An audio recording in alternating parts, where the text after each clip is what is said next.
बाइबलले अन्त्यकालबारे के भन्छ? बाइबल भन्छ, अन्त्यकालमा संसार पहिले जस्तै रहने छैन। मानिसहरू स्वार्थी हुनेछन्, धनको प्रेम बढ्नेछ, अभिमानी, परमेश्वरको अवज्ञा गर्ने, प्रेमविहीन र निर्दयी हुनेछन्। धर्मको रूप त हुनेछ, तर त्यसको शक्ति इन्कार गरिनेछ। सत्यलाई छोडेर झूठ पछ्याइनेछ। अधर्म बढ्नेछ र धेरैको प्रेम चिसिनेछ। बाइबलले भन्छ, अन्त्यका दिनहरूमा युद्ध, भोकमरी, महामारी र प्राकृतिक विपत्तिहरू बढ्नेछन्। संसार डर र अनिश्चितताले भरिनेछ। झूटा शिक्षा फैलिनेछ।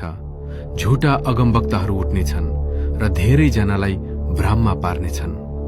धेरै विश्वास कमजोर हुनेछ, तर जो प्रभुमा अडिग रहन्छ उही अन्त्यसम्म बचाइनेछ।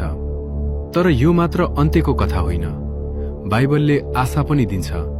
प्रभु फर्कनुहुनेछ, न्याय स्थापित हुनेछ, आँसु पुछिनेछ, नयाँ स्वर्ग र नयाँ पृथ्वी बनाइनेछ, जहाँ दुःख, रोग र मृत्यु हुने छैन। यसैले बाइबल चेतावनी दिन्छ, जागराम रह, विश्वासमा दृढ रह, प्रार्थनामा स्थिर रह, किनकि दिन र घडी कसैले जान्दैन, तर चिन्हहरू हामी वरिपरि देखिँदैछन्। आज प्रश्न यो हो, के हामी तयार छौं? समय अझै छ, अनुग्रहको ढोका खुला छ। आज नै परमेश्वरतर्फ फर्क।